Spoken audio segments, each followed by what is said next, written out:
Você já viu aqueles filmes de terror onde a babá está sozinha em uma casa velha e isolada? Bem, isso aconteceu comigo em 2018.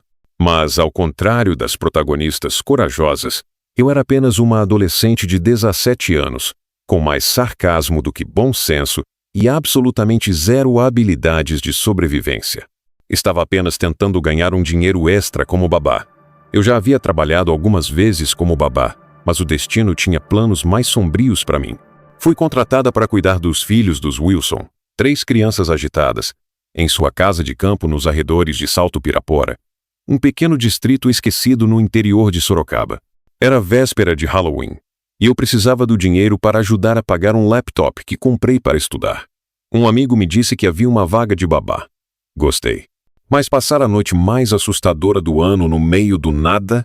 Péssima ideia. Não foi o que pensei naquele momento que aceitei.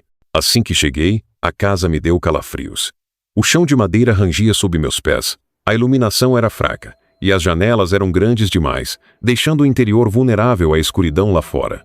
O pior de tudo, o quintal se estendia até um milharal que parecia não ter fim. Se alguém estivesse lá, observando, eu jamais saberia. As crianças, Emily, de 6 anos, e os gêmeos Lucas e Ben, de 8, já tinham devorado metade dos doces antes mesmo de eu chegar. Estavam eufóricos, pedindo para ver um filme de terror. Depois de uma breve discussão, escolhemos algo que parecia inofensivo. Coraline. O clima sombrio do filme combinava com a noite fria lá fora. Foi então que o telefone tocou. Um som estridente. Inesperado. Eu nem sabia que as pessoas ainda usavam telefones fixos. O aparelho ficava pendurado na parede da cozinha e sua tela não mostrava número algum.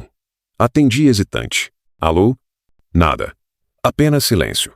E então, um som muito sutil. Respiração. Um arrepio subiu pela minha espinha.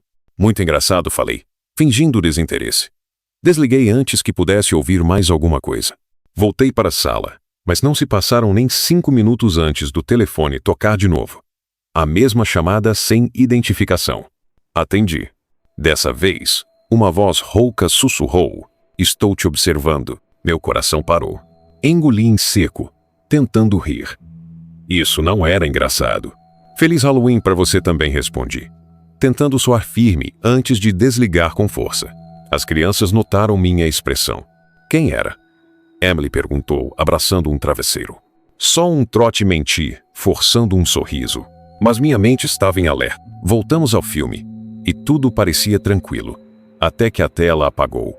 Primeiro pensei que fosse um problema no DVD, mas logo percebi que toda a casa havia mergulhado em escuridão. O que aconteceu? Lucas perguntou, a voz tremendo. Provavelmente uma queda de energia, murmurei, tentando parecer calma. Peguei meu celular e liguei a lanterna. A casa parecia ainda mais sinistra sob a luz tremeluzente do meu telefone. A caixa de disjuntores ficava no porão, claro, como em todo maldito filme de terror. Descendo as escadas rangentes, senti o ar ficar mais frio. O cheiro de poeira e madeira velha se misturava ao meu medo crescente. Iluminei o quadro de força e tudo parecia normal. Nenhum disjuntor desarmado. Então ouvi passos. Acima de mim, alguém estava na casa. Congelei. O ar ao meu redor parecia mais pesado. Com o coração disparado, subi os degraus lentamente, tentando controlar a respiração. Quando cheguei ao andar de cima, vi as crianças encolhidas no sofá, os olhos arregalados. O telefone tocou de novo, Ben sussurrou. O aparelho continuava tocando. O som ecoando na casa escura. Cada toque era um golpe no meu peito. Atendi com a mão trêmula. A voz sussurrou. Você não devia ter descido. Meu sangue gelou. Desliguei imediatamente. Aquilo não era um trote. Alguém estava dentro da casa. Tranquei todas as portas e janelas, enquanto as crianças me seguiam apavoradas. Levei-as para o quarto principal e empurrei uma cômoda contra a porta. Meu celular tremia na minha mão, enquanto discava para a polícia. A atendente me ouviu sussurrar que havia alguém na casa. Ela tentou me acalmar, mas seu tom preocupado me dizia tudo o que eu precisava saber. A polícia estava a caminho, mas no meio do nada, quanto tempo levariam? Foi então que vi as pegadas de lama, indo da porta dos fundos até o corredor. Eu tinha trancado aquela porta. Eu tinha certeza, mas ali estavam as pegadas de lama, estendendo-se da entrada dos fundos até o corredor. Cada marca era uma evidência silenciosa de que alguém esteve ali, caminhando pela casa enquanto eu e as crianças estávamos dentro. O silêncio no quarto era sufocante, pesado como chumbo. Eu podia ouvir minha própria respiração, curta e irregular, misturando-se ao som ofegante das crianças encolhidas na cama. Emily segurava um travesseiro contra o peito, os olhos arregalados. Os gêmeos tremiam, trocando olhares nervosos entre si. E então, o som veio. Um arranhão leve contra a madeira do lado de fora da porta. Delicado. Testando. Como se alguém estivesse passando as unhas pela superfície, sentindo a textura, saboreando o momento. Meu sangue gelou.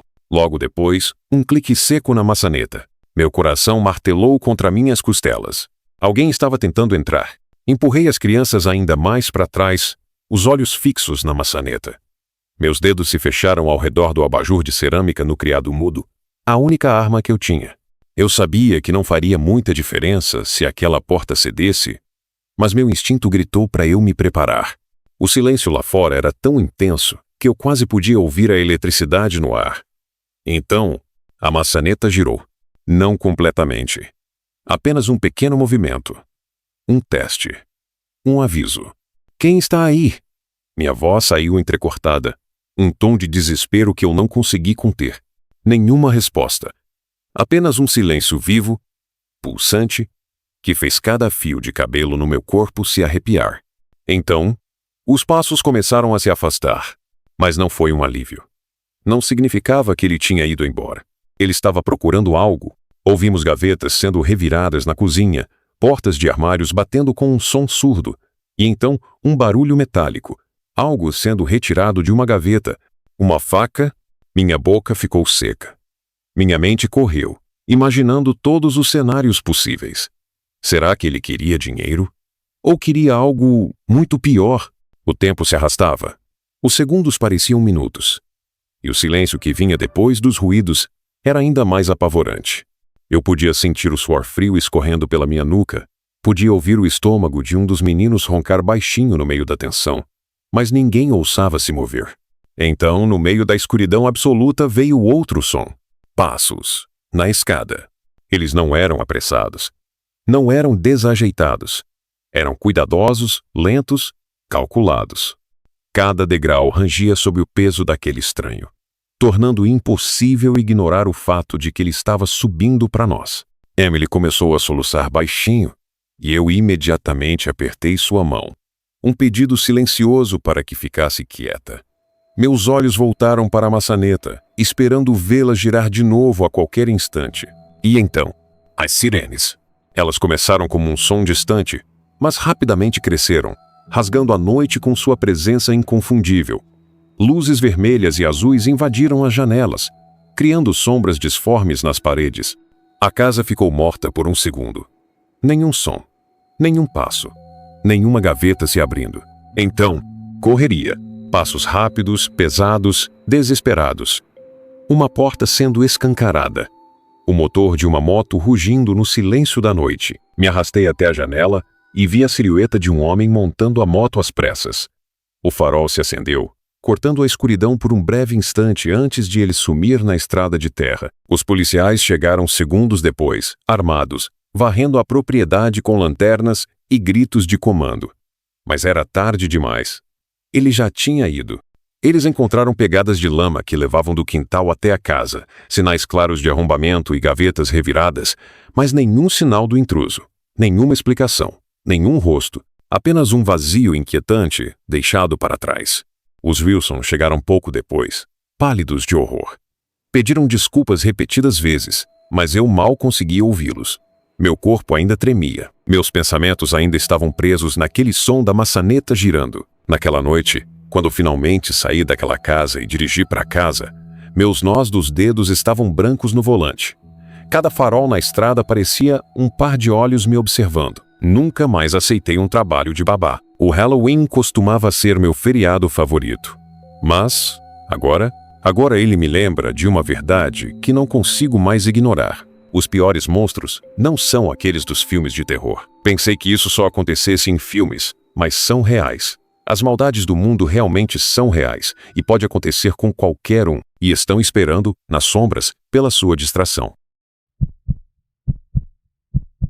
Quando aceitei o trabalho de babá para os Anderson, nunca imaginei que viveria uma noite de horror, mesmo sendo ansiosa desde criança. A família morava em uma propriedade afastada, em Brentwood, Tennessee. Uma imensa casa de campo cercada por árvores sombrias e uma atmosfera que exalava mistério. Mas eu precisava do dinheiro. A família Anderson tinha apenas uma garotinha, a doce e alegre Charlotte, de 2 anos, e um imponente pastor alemão chamado Thor, cuja presença imponente parecia prometer proteção a qualquer custo. Logo na chegada, a beleza rústica da casa contrastava com uma sensação inexplicável de inquietude. O crepúsculo caía, tingindo o céu com tons de laranja e púrpura, enquanto sombras alongadas se infiltravam pelos cantos do amplo alpendre. Thor, normalmente calmo, percorria o quintal com um olhar fixo e atento, como se pressentisse um perigo iminente. Após receber as instruções de Mrs. Anderson e garantir que Charlotte estava adormecida após a soneca da tarde, sentei-me na sala para aproveitar alguns minutos de descanso. Mas o ambiente, apesar de acolhedor à primeira vista, exalava uma sensação perturbadora, que se intensificava a cada estalo dos galhos contra a janela. Não demorou para que a atmosfera se tornasse insuportável. Thor começou a rosnar baixinho, os pelos de seu pescoço se eriçando, e seus olhos faiscavam em direção à porta dos fundos. Um frio percorria minha espinha, e o pavor se instalou de forma visceral. Enquanto tentava me convencer de que era apenas o instinto canino, um som agudo quebrou o silêncio da casa. Um arranhão na porta dos fundos, seguido de um leve rangido que se intensificava. Meu coração disparou. Alguém está lá fora, pensei, com a garganta seca. O medo bateu forte. A ansiedade tomou conta de mim, algo que não acontecia há muito tempo. Os instantes seguintes foram eternos. Thor avançava, os músculos tensos, enquanto o som se repetia. Arranhões, cliques na maçaneta e o inconfundível eco de passos leves no piso de madeira. Cada ruído fazia o sangue gelar, e a sensação de ser observada se transformava em um horror palpável. De súbito, a porta traseira rangeu como se fosse empurrada por mãos invisíveis. Sem pensar 2 vezes, armei-me com o abajur que estava próximo, e com a voz trêmula e cheia de pavor, gritei: "Quem está aí?" A única resposta foi um silêncio sepulcral, carregado de ameaças não ditas, como se o próprio ar ao redor se enchesse de segredos macabros. Então o tempo pareceu hesitar. Os ruídos cessaram por um breve e angustiante momento, antes de serem novamente quebrados por passos furtivos ecoando pelo corredor. Passos lentos, calculados, como se alguém estivesse vasculhando cada canto em busca de algo ou de alguém. Do lado de fora, Thor não se conteve. O imponente pastor alemão começou a rosnar baixinho, mas com uma intensidade que fazia vibrar cada fibra do meu ser. Seus olhos, arregalados e focados, eram 2 lanternas que perfuravam a escuridão. Cada rosnado seu soava como um aviso ameaçador para o intruso. Aqui não há lugar para você. Thor avançava lentamente, erguendo seu corpo maciço como se quisesse intimidar o perigo iminente, disposto a dar a própria vida para proteger essa casa, e sobretudo a criança sob meus cuidados. Enquanto isso, na cozinha, o terror ganhava outra forma. As gavetas foram violentamente reviradas. O som metálico de utensílios se chocando ecoava de maneira sinistra, como se uma faca arrastada pelo chão anunciasse intenções sombrias e inescrutáveis. O som era tão perturbador que, a cada segundo, meu coração parecia querer explodir de tanto medo. O tempo se arrastava em uma eternidade de terror. Cada segundo que passava fazia o pulsar do meu coração disparar descompassado, enquanto o silêncio, agora mais denso do que nunca, gritava com a promessa de um mal iminente. Eu podia sentir o peso do perigo, se acumulando no ar, espesso e sufocante, que parecia querer esmagar qualquer esperança. Foi então que, distantes mas inconfundíveis, as sirenes cortaram a escuridão. As luzes vermelhas e azuis dançavam violentamente contra as paredes da casa, revelando por breves instantes os contornos sinistros dos móveis e acentuando cada sombra ameaçadora. Pela primeira vez naquela noite infernal, senti uma tênue esperança de que a salvação pudesse estar próxima, mas o alívio foi tão breve quanto perturbador. Logo depois, passos apressados e desordenados começaram a ecoar pelos corredores, como se o intruso, tomado pelo pânico, estivesse fugindo em desespero. O som se misturava com o estrondo de um motor que rugia na estrada de terra. Pela janela, através das sombras que se agigantavam, a silhueta de uma moto desaparecia na escuridão, levando consigo a última vestígia daquele horror inexplicável. Em poucos segundos, os policiais invadiram a propriedade com determinação quase frenética. Vasculharam cada canto, encontrando pegadas lamacentas que serpenteavam pela entrada e sinais inegáveis de arrombamento. Mas o intruso, como um espectro, havia se desvanecido nas sombras, deixando para trás apenas o resíduo palpável de um terror sem nome. Mais tarde, quando os Anderson retornaram, os rostos pálidos e os olhos repletos de horror deles diziam tudo sem necessidade de palavras. Enquanto murmuravam desculpas nervosas, eu mal conseguia processar a sequência dos acontecimentos. Meu corpo tremia de adrenalina, e cada som, cada movimento, estava gravado na minha mente com a intensidade de um pesadelo real. Ainda consigo sentir a presença de Thor, o guardião incansável, cuja determinação e bravura transformaram aquele caos em algo um pouco mais suportável. Seus rosnados e investidas permanecerão eternamente ecoando na minha memória, como um lembrete cruel de que, mesmo quando o terror se instala, há instantes em que a lealdade e o instinto de proteção podem ser a única luz na escuridão. Naquela madrugada, dirigi para casa com os nós dos dedos brancos agarrados ao volante, e o brilho frio de cada farol na estrada me lembrava que o perigo pode estar espreitando em cada sombra. Depois daquela noite, jamais aceitei outro trabalho de babá. Minha ansiedade se transformou em paranoia, e até hoje sou afetada psicologicamente. Pode parecer pouco para alguns, mas não para mim, e até hoje sofro com isso. Meu nome é Lauren, e eu nunca fui do tipo que se assusta fácil. Sempre fui cética, pé no chão. Mas naquela noite em Asheville, Carolina do Norte, tudo mudou. Sempre gostei de crianças, e sabia que algumas tinham imaginações férteis. Era um trabalho simples: cuidar de William, um garotinho de 5 anos, enquanto sua mãe, Sra. Collins, resolvia uma emergência no hospital onde trabalhava. A casa era uma daquelas típicas de subúrbio antigo, aconchegante, com móveis de madeira escura e um cheiro persistente de velas de baunilha. Tudo parecia tranquilo. Assim que a mãe saiu, William voltou à sua brincadeira no tapete da sala, alinhando seus carrinhos em uma fila meticulosamente ordenada. Ele era um menino quieto, do tipo que mergulha no próprio mundo. Depois de um tempo, tentei puxar conversa. "O que você está fazendo, campeão?" William respondeu sem me olhar, concentrado nos carrinhos, brincando com o vovô. Meu estômago revirou um pouco. Eu sabia que os avós dele estavam mortos. Mantive o tom leve. "Seu vovô é seu amigo imaginário?" Ele balançou a cabeça, finalmente erguendo o olhar para mim. Seu rosto estava sério. "Ele está lá fora, debaixo da árvore." Meus olhos se voltaram para a grande janela que dava para o quintal. Lá estava a tal árvore. Um carvalho retorcido, com galhos longos que se estendiam como dedos esqueléticos.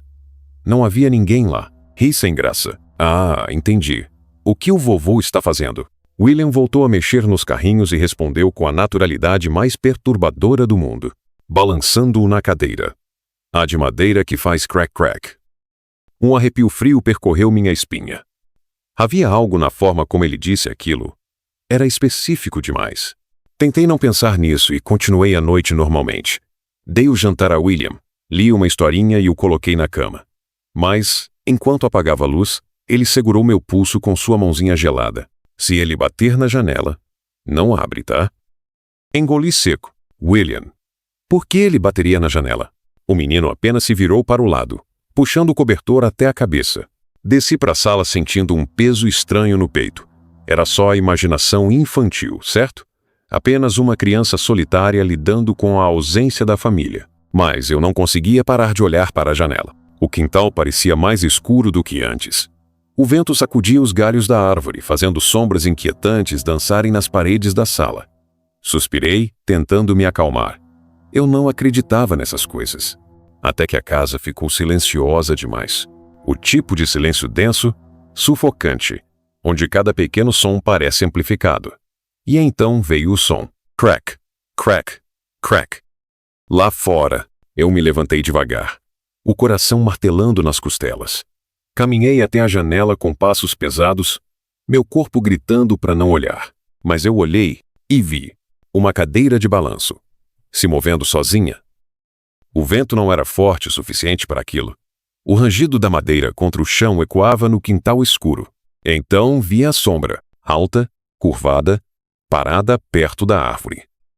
Eu não conseguia ver um rosto, apenas a silhueta de um homem. O queixo projetado para frente, os ombros arqueados como se estivesse me observando, esperando. Dei um passo para trás, minha respiração descompassada. Não podia ser real. Então veio o som que fez meu sangue gelar. Toque, toque, toque. A batida na janela, lenta, deliberada. William sabia. Minha visão ficou embaçada por um instante. Me virei para correr até o quarto dele. Mas antes que eu me movesse, ouvi outro som. Um tic-tac metálico e insistente. Meu estômago revirou. O relógio. O maldito relógio que William descreveu. Eu quis fugir, gritar, fazer qualquer coisa. Mas fiquei paralisada. O vidro da janela esticou levemente, como se algo o pressionasse por fora. Eu não conseguia ver nada além de uma sombra difusa. Mas o som do tic-tac ecoava pelo cômodo, como se estivesse dentro da minha cabeça. Fechei os olhos com força. Quando os abri de novo, o som cessou. O quintal estava vazio. A cadeira de balanço, imóvel. Nenhuma sombra, nenhum relógio, mas o medo permaneceu. Naquela noite, eu fiquei acordada até Asra. Collins chegar. Ela percebeu meu rosto pálido e perguntou se algo estava errado. Eu não sabia como dizer. Mas então vi a foto na lareira. Um homem sentado numa cadeira de balanço, debaixo da árvore, um relógio no pulso. Esse é o pai da senhora? Minha voz saiu rouca. Asra. Collins sorriu, nostálgica. Sim, meu pai adorava aquele relógio. E essa árvore. Ele ficava lá por horas, só balançando na cadeira. Meu corpo inteiro se arrepiou. William entrou na sala, ainda de pijama, esfregando os olhos. Me olhou com aquele olhar profundo e infantil. Ele foi embora, murmurou. Como se isso devesse me acalmar. Não acalmou. E nunca mais aceitei um trabalho de babá depois daquela noite. Porque algumas coisas não são apenas imaginação. E se William estava certo, então o vovô ainda está por aí, esperando. Meu nome é Rachel, e já fui babá dezenas de vezes. Mas nunca imaginei que uma noite de trabalho me marcaria para sempre. Isso aconteceu em New Orleans, Louisiana, num verão quente e sufocante de 2016. Eu precisava do dinheiro e a oferta parecia boa. Cuidar de Emma, uma garotinha de 6 anos, enquanto sua mãe, Senhora Parker, fazia um plantão no hospital. O apartamento delas era pequeno, mas aconchegante. Móveis antigos, um aroma de lavanda no ar e uma daquelas grandes janelas na sala, que davam para a rua. Não havia cortinas grossas, só aquelas finas e florais, que não bloqueavam nada. Emma era doce e tímida. Depois de uma historinha e um copo de leite, ela dormiu sem dificuldades, e eu fiquei na sala sozinha, ou quase. A primeira vez que vi o homem foi de relance. Eu estava no sofá, distraída com o celular, quando senti um desconforto repentino. Aquela sensação primitiva de estar sendo observada. Levantei o olhar e lá estava ele, parado do outro lado da rua. Alto, magro, vestindo um moletom cinza com o capuz puxado sobre o rosto. No início, pensei que fosse apenas um morador esperando alguém. Mas ele não olhava ao redor, não checava o celular. Ele estava parado demais e olhando diretamente para mim. Um frio percorreu minha espinha. Meu instinto dizia para fechar as cortinas imediatamente. Mas fazer isso significaria que eu estava com medo, e eu não queria mostrar isso. Então ignorei. Por um tempo, 1 hora depois, fui até a cozinha buscar um copo d'água. Quando voltei para a sala, olhei instintivamente para a janela. Ele ainda estava lá, só que agora, mais perto. Ele havia atravessado a rua e estava encostado no poste de luz, a poucos metros do prédio. Meu estômago se revirou. Aquilo não era normal. Peguei o celular e comecei a digitar uma mensagem para Asra. Parker. Mas antes que eu terminasse, ouvi um som que me fez gelar por dentro. Toque, toque, toque. Ele estava batendo na janela. O ar me faltou. Meu peito subiu e desceu em um ritmo frenético. Não ousei olhar de imediato, mas sabia. Ele estava ali. Lentamente puxei 1 centímetro da cortina, e ele estava, apenas centímetros de distância do vidro. O capuz cobria a maior parte do seu rosto, mas eu vi o suficiente. A sombra do seu queixo, o brilho fraco dos seus olhos. Ele não fez nada, não disse nada, só esperou. Minha mão tremia enquanto eu ligava para a polícia.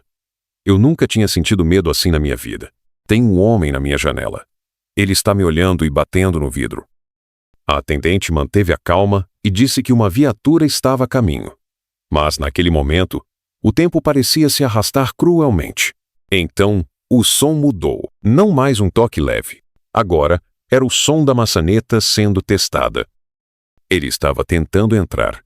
Eu engoli um grito e corri pelo apartamento, checando todas as trancas. Meu Deus!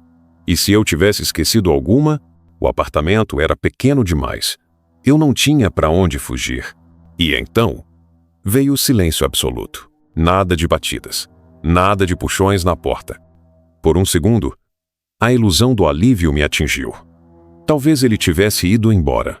Mas foi aí que eu percebi algo que fez meu sangue gelar de verdade. A porta do quarto de Emma estava entreaberta. Eu tinha deixado fechada, e ela não tinha se levantado. Meus pés pareceram se colar ao chão. Cada parte do meu corpo queria fugir dali. Mas eu precisava ver. Com a mão trêmula, empurrei a porta devagar. Emma ainda estava na cama, seu corpinho pequeno encolhido debaixo do cobertor. Mas a janela do quarto dela estava destrancada. E alguém tinha mexido nas cortinas. Minha respiração ficou presa na garganta. Ele tentou entrar por ali. Segurei Emma nos braços e corri de volta para a sala, trancando-nos no banheiro. O telefone ainda estava na minha mão quando as sirenes cortaram a noite. A polícia finalmente tinha chegado. Os policiais revistaram o perímetro. Eles encontraram pegadas na janela de Emma.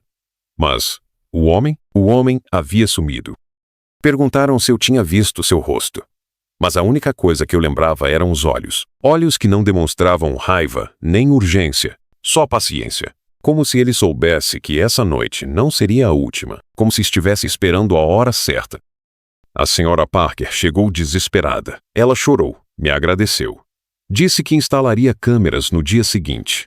Mas eu nunca mais voltei. Nunca mais aceitei outro trabalho como babá. E até hoje, toda vez que passo por uma janela sem cortinas, sinto que alguém ainda está olhando, esperando, e da próxima vez, talvez a janela esteja aberta.